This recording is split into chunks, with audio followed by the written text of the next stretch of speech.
से जो है कहते हैं, मुनिनाथ मुनिनाथ सुनो यह सत्य कथा, सब काल ही हो यह सुखदाई, भवताप हरे और मनोरथ पूर्ण करे, सुख संपत्ति की अधिकाई, अति संकट में दुख दूर करे, सब ठोर कुठोर में होत सहाय, भगवान महात्म है इसमें अपना कली में फल और बताई। एक समय योगी नारद जी दूसरों की दीक्षा से अनेक लोकों में घूमते हुए ये मृत्यु लोक में आ पहुँचे।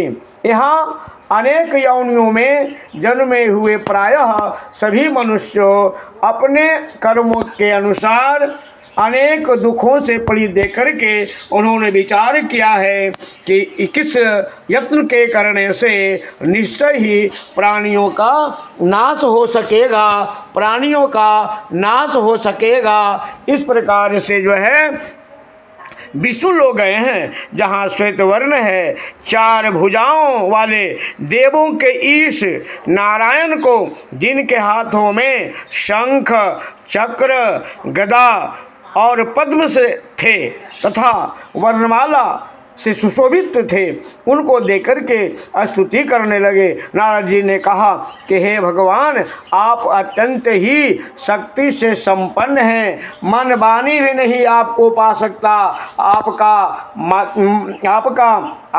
आदि मध्य अंत नहीं है, आप निर्गुण स्वरूप सृष्टि के कारण भक्तों के दुखों को दूर करने वाले हों। आपको मेरा बारंबार नमस्कार है, बारंबार नमस्कार है। इस नारद जी ने इस प्रकार से स्तुति को सुन करके विष्णु भगवान बोलते हैं कि हे मुनि श्रेष्ठ, आपके मन में क्या है, आपका किस काम के लिए यहाँ आगमन हुआ है, आप निसंकोच कहो, मैं सुनना चाहता हूँ, मैं सुनना चाहता हूँ।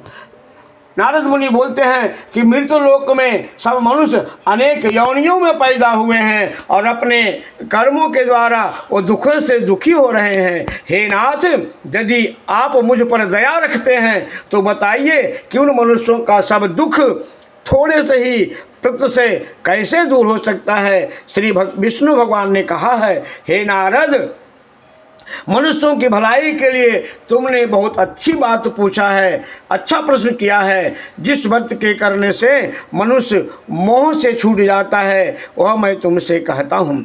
बहुत पुण्य देने वाला, स्वर्ग और मनुष्य मृत्यु लोक दोनों में उत्तम एक व्रत है। आज मैं प्रेम बस होकर के तुमसे कहता हूँ, श्री सत्यनारायण भगवान का व्रत विधि पूर्वक संपन्न करके मनुष्य इस धरती पे, इस मृत्यु लोक में सुख भोग करके अंत में वह मोक्ष की प्राप्ति करता है। श्री भगवान के वचन को सुन करके नारद मुनि बोले, हे भगवान, इस व्रत का क्या फल है और क्या विधान है, और इसके पूर्व में किसने किया है वह व्रत मुझे बताइए, और किस दिन यह व्रत करना चाहिए मुझे कृपा करके मुझे विस्तार से बताइए। इस प्रकार से